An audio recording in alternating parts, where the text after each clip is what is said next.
Welcome to the Three Martini Lunch. Grab a stool next to Greg Columbus of Radio America and Jim Garrity of National Review. Three Martinis coming up.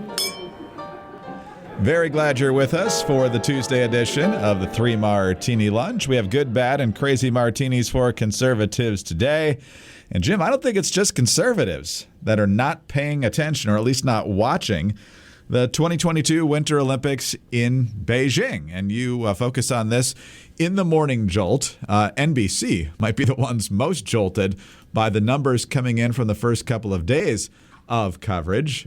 You quote reporting over at Yahoo Sports saying NBC is facing a cataclysmic, always a fun word, loss of audience for the 2022 Winter Olympics as viewership tanked for Friday's opening ceremony, averaging just 16 million. It's a record low for the opening ceremony. Previous low was 1988 in Calgary at 20.1 million, and a whopping 43% below the 2018 games in South Korea that notched 28.3 million viewers, despite also dealing with a less than advantageous Asian time zone for American audiences. It also comes on the heels of Thursday's ratings disaster that saw just 7.7 million people tune in, dramatically below same-night audiences of 2018, which was 16 million, and 2014 from Russia, which was just a little over 20 million. So, Jim, people are busy, a lot of things happening, more fragmented viewership than ever, but I think a lot of people, even beyond conservatives, beating the drum about how China and its genocide games doesn't deserve this, and maybe the IOC pandering to China, it seems to be having an effect, which is great. Yeah, look, I figured there'd be a drop of ratings on some level. The question was, would it be noticeable, and would it be on a scale where we could say, yeah, okay, this looks like a reflection of the selection of Beijing and all of the controversies that have surrounded the nation of China since, exacerbated year by year. Pandemic, the genocide of the Uyghurs, I think, stands out most boldly. But you could point to Hong Kong, you could point to Peng Shui, you could point to all kinds of examples like this. Well, a 43% drop. That's real. That's clearly a something that indicates that something is really at work here. And most of the explanations you come up that are beyond people boycotting or protesting China don't seem to fit perfectly. The argument that it's a different time zone, okay, but the last Winter Olympics were in South Korea, so it's not that different. Last Summer Games were in Japan, so we're used to having Winter Olympics being in a very different time zone. That's not usually that much of an impediment to people watching live. It's not like knowing who the winner of the Super Bowl is. Some people just really like it watching these winter sports. If you're a curling fan, you're waiting for this 4 years. It's not like, somebody spoiled the curling championship for me. Bastards, that kind of. The idea that it's a more segmented and fragmented audience. Oh, okay. Yeah, that's no doubt a factor. And I think it was Pittsburgh Tribune Review hockey columnist Tim Benz who said, look, we're just not a country that sits down and watches primetime network television anymore. And yeah, that's true, but look at the ratings for the NFL games throughout the entire playoffs, and they've just been huge, 20-30% larger than they usually are. These are all great games, obviously, but I think that's a demonstration that if there's something really compelling going on, people have no objection to watching network television when there's something really exciting live going on. Interesting factor that certain Olympic sponsors like Coca-Cola aren't doing as big a push as they usually do. Somebody observed this, the Atlantic Journal-Constitution observing, you don't see Olympic stuff on the soda aisles at grocery stores the way you usually get from Coca-Cola and stuff like that. That, I suspect, is a reflection of these games being inherently more controversial because they're occurring in Beijing. So you add it all up, I think this clearly, and the other thing I note is that if this was a routine controversy, I think Sochi, Russia, a couple of years ago, puts in this category, Beijing back in 2008. You maybe even going back to Sarajevo in 1984. And by the way, listeners, some listeners if you haven't listened to our conversation with Bob Costas about 2 months ago, I think he walked through these issues really, really well. NBC is stuck. They spent $1 billion to get the rights and to put all the broadcast equipment over there. they're going to broadcast it. They're kind of hostages. They don't have a choice. They can't really spend a lot of time. Really, they run enormous risk just by mentioning these controversies of Chinese government, never mind putting any spotlight on them. But I think this is a result of it. Most Americans are looking at this and saying, I just don't need to watch this. I just, don't need it. And it's not just the opening ceremony. It wasn't just a slow start. It appears to be night after night. And it's not NBC's fault, but you get in bed with the Chinese government in this way, you're going to pay the price for that. And there's just not as much interest in this. And hey, NBC's making money on the football stuff anyway. So I think it's very reassuring to see. Corporate America may not be willing to say, no, China, we're not getting involved with this. But it's really good to see American TV watchers saying, nope, sorry, I don't need to watch this. No, I think that's exactly right. We have a line that we won't cross. And some people love the sports, and it doesn't mean that they're, if they do watch, that they love the Chinese regime, certainly. But I think a lot of Americans just decided this is a bridge too far. We're not going to do it. And like you said, NBC's kind of caught between a rock and a hard place here. It's not like the IOC announced, hey, the 2022 Winter Olympics are going to be in Beijing. Who's going to broadcast it? No, they buy the rights to Olympic coverage years at a time. So they well ahead of time. Yes. And Greg, we should put it, I think the other finalist was like Kazakhstan.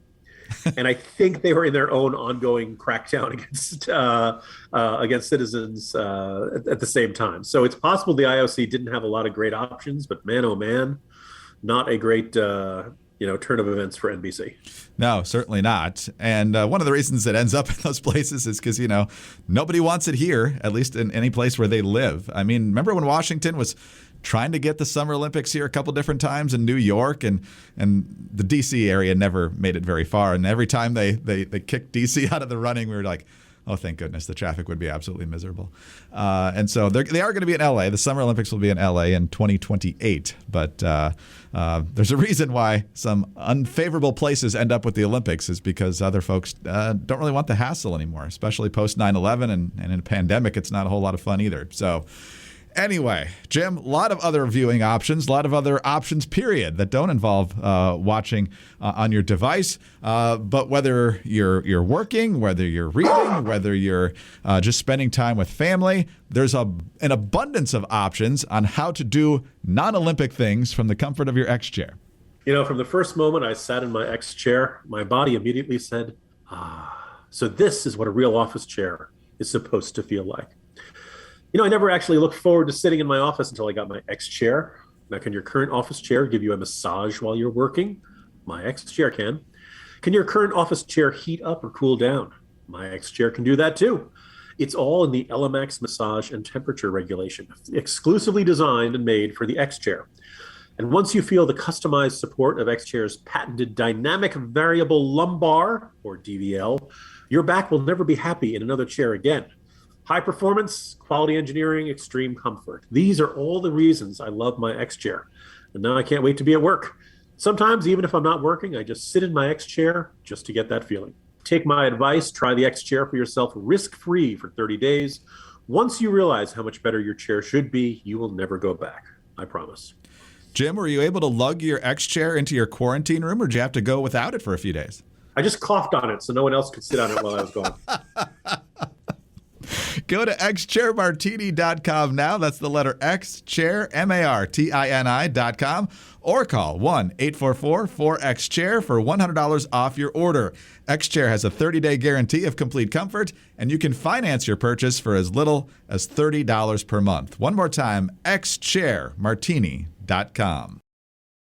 All right, Jim, on to our bad martini now, but it might really even be more of a first crazy martini today. Because, the mask wars have been going on for a long time. We've pointed out the Democratic hypocrites. Gavin Newsom certainly among them. The mayor of D.C., Muriel Bowser. London Breed, the mayor of San Francisco, has been busted violating her own policies a number of times.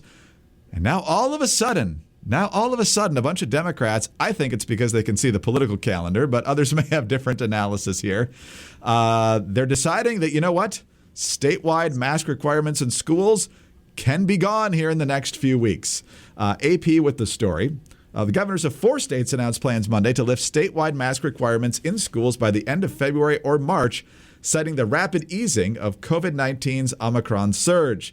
The decisions in Connecticut, Delaware, New Jersey, and Oregon, all blue states, were announced as state and local governments grapple with which virus restrictions to jettison and which ones to keep in place. The changes also come amid a growing sense that the virus is never going to go away and Americans need to find a way to coexist with it. And so Phil Murphy, who put old people back into nursing homes when they're still COVID positive, among some other Democrats, Ned Lamont, who wants to do that to old people in Connecticut. And so on the one hand, we're like, finally, you're seeing the light here. But Jim, this kind of monolithic shift we're seeing on the left doesn't seem very organic. Here's Leanna Wen, who not that long ago was suggesting people shouldn't be allowed to travel if they haven't been vaccinated or wear masks, is now saying, hey, the science is shifting. It's all good. We're heading in the right direction now. Here's what she said. There was and is a time and place for pandemic restrictions, but when they were put in, it was always with the understanding that they would be removed as soon as we can. And in this case, circumstances have changed. Case counts are declining. Also, the science has changed. We know that vaccines protect very well against Omicron, which is the dominant variant. Everyone 5 and older have widespread access to vaccines. And we also know about one-way masking, the idea that even if other people around you are not wearing masks, if you wear a high-quality mask, that also protects you, the wearer, too. And so in this case, I don't think anyone really is saying that no one should ever wear masks, but rather that the responsibility should shift from a government mandate imposed from the state or the local district of the school. Rather, it should shift to an individual responsibility by the family, who can still decide that their child can wear a mask if needed. Wow, what a concept, Jim, of people making up their own minds here and parents having that choice. You got a bunch of Democrats in Virginia right now going, what? Greg, the science has changed. And by the science, I mean the political science. It turns out that the need for the mask, there's actually a very thin line you can see directly tied to the approval rating of a local Democratic official. Once that line drops low enough, the masks no longer need to be worn. That's how that actually works there. No, actually, it was just about 3 weeks ago that Susan Swecker, the chair of the Virginia Democratic Party, declared masks are essential to keeping students safe and schools open, but Glenn Youngkin would rather use our children as political cover to appease the extreme far-right fringes of his own party. I checked the website. I keep hitting refresh, Greg. I can't find the Virginia Democratic Party denouncing Phil Murphy and Ned Lamont and John Carney in Delaware. Maybe it's lost. Are they snowbound? There's no snow on the ground, but maybe, Northam didn't clear the roads or something. There's something, but whatever, they can't get to the office to say, oh, and by the way, these Democratic governors are really terrible too. Unless, of course, they just feel like, oh, if a Democratic governor does this, it's totally cool. It's totally normal, totally fine, totally safe. Removing mask requirements is only reckless if a Republican governor does it. I suppose we should be glad this is the case. I think that there's one other very important factor that declined and really came down in the last couple of days, Greg, and that's the Stacey Abrams. She sat on the rug next to all those kids without a mask, with all the other kids wearing masks, and it looks so inherently ridiculous that I suspect every Democratic governor in the country is saying, "Oh no, don't associate me with that. No. I'm not like her. I'm not crazy. No." And I think that's what's at work here. I'm glad these folks are coming around. I think it's actually kind of overdue. I figured you would see this sort of movement as you saw this, the rate of cases coming down. The Omicron wave goes up very fast and it goes down very fast. And I'm very thankful for that, even if I can't seem to get this darn frickin' little pink line to get off my instant test. Well, the question, Jim, is do you think voters are going to forget what these people have been saying for 2 years come November? Extremely unlikely. I think the people the people who were mildly irritated by this might have moved on and might make their decisions in November based on other issues. It's not like there aren't other things on people's minds, such as inflation, gas prices, food prices, all sorts of stuff like that. I do think the people who've been really boiling mad about this over the last, also the fact that the country basically decided to not have schools from March 2020 to about, in various points in 2021 for most of the country. I think those folks aren't going to forget. And I think they are going to, they're going to be broken glass kind of voters who will happily, like John McClain, march across broken glass to vote against the incumbents. I think, some of the anger will dissipate between now and then. Kind of depends on the state of the pandemic come November. But all in all, look, the people feel like they've been betrayed by their educators and betrayed by the elected officials and this sort of thing, those feelings probably won't go away very much between now and November. In the meantime, rest up as we hopefully get through the last stages of this particular variant and nothing significant follows it. MyPillow, fabulous products.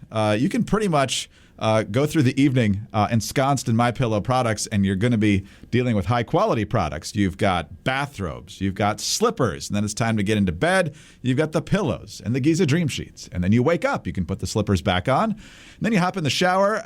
Take the slippers off before you do that. But then when you get out of the shower, you've got the MyPillow towels, which are also very, very good, very absorbent. But the great deal right now, 60% off any Giza Dream Sheets with a price as low as $39.99 when you use our promo code MARTINI at MyPillow.com. The Giza Dream Sheets are made with the world's best cotton, grown in a region only between the Sahara Desert, the Mediterranean Sea, and the Nile River. Its long staple cotton makes it ultra soft and breathable. The sateen weave gives you a luxurious finish. The sheets are available in a variety of colors and sizes. They're machine washable. You've got a 60-day money-back guarantee and a 1-year limited warranty. They've got a 4-inch hem on the flat sheet and the pillowcases, and the fitted sheet has fully enclosed elastic hems with deep pockets so they'll stay on your mattress. Save 60% now with the Giza Dream Sheets flash sale. Go to MyPillow.com, click on the radio listeners square, and use the promo code MARTINI at checkout. Or call 800-874-0104 to get the Giza Dream Sheets for as low as $39.99. You'll also find deep discounts on all MyPillow products, including the MyPillow mattress topper, MyPillow towel sets, and so much more. These will be gone in a flash, though, so head to MyPillow.com, use the promo code MARTINI, or call 800-874-0104. Sleep better with MyPillow.com.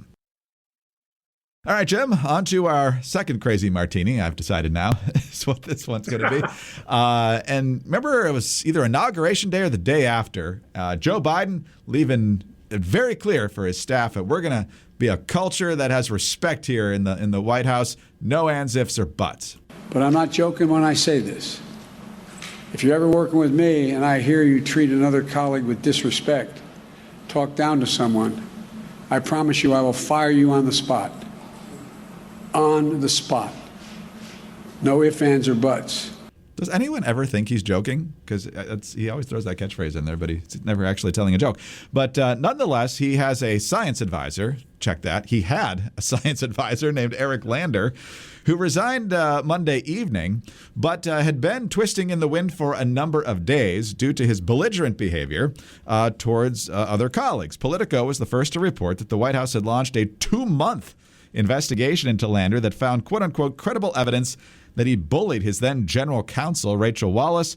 The investigation also concluded there was credible evidence of disrespectful interactions with staff by Dr. Lander and other leadership, according to a recording of a January White House briefing on the investigation's findings. In addition, 14 current and former OSTP, Office of Science and Technology, staffers shared descriptions of a toxic work environment under Lander, where they say Lander frequently bullied, cut off, and otherwise insulted people. But just yesterday, Alex Thompson of Politico asking Jen Psaki about this, and listen to this mealy-mouthed answer. And he hasn't fired the individual that the White House found violated what he said. I understand it, and again, let me just reiterate, nothing about his behavior is acceptable to anyone here at all. Quite the opposite. Let me be clear about that. But there is now a process in place that was not in place at the time to evaluate and determine what the steps should be taken in the event that any behavior like this occurs to prevent it from happening in the future. That is exactly what happened in this case.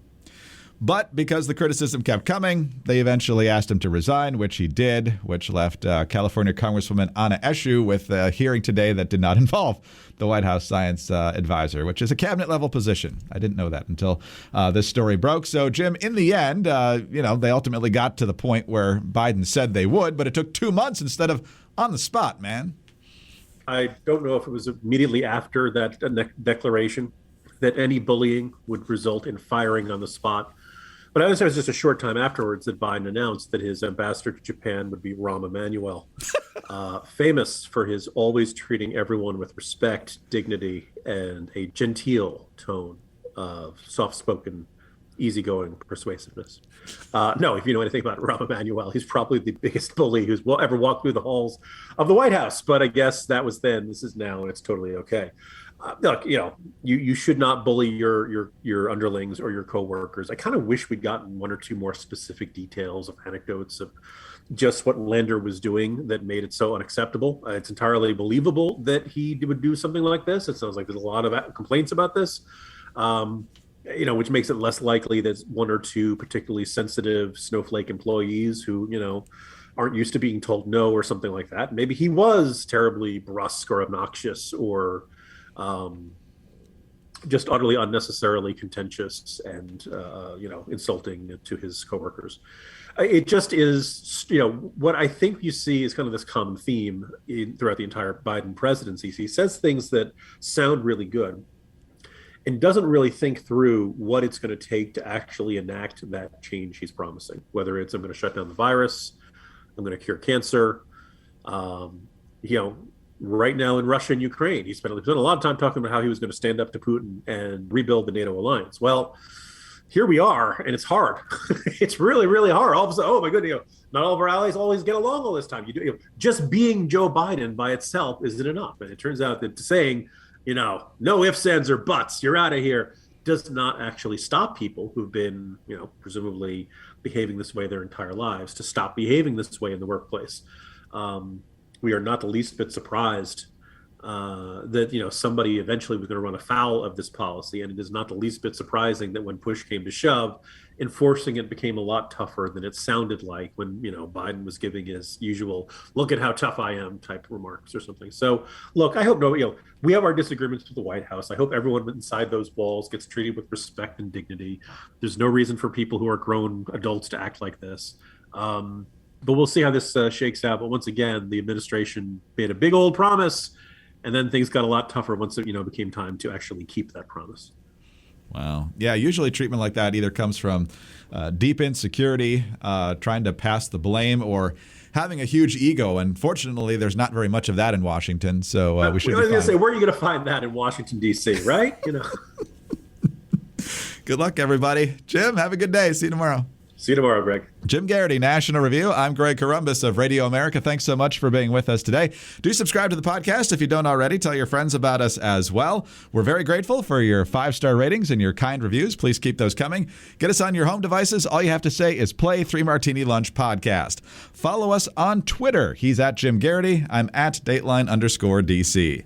Have a great Tuesday, and please join us again on Wednesday for the next 3 Martini Lunch. Hi, it's Dana Lash, host of The Dana Show. Every day, I'm here to keep you up to speed on the most important stories and info that you need to know in your very busy life. And if you're always on the go and you want to stay connected, just download our daily podcast and take it with you. It's a great way to get up to speed on what you need to know and what legacy media may not be telling you. Visit danaradio.com and click on the podcast link or subscribe at iTunes, Spotify, or wherever you get your favorite podcasts.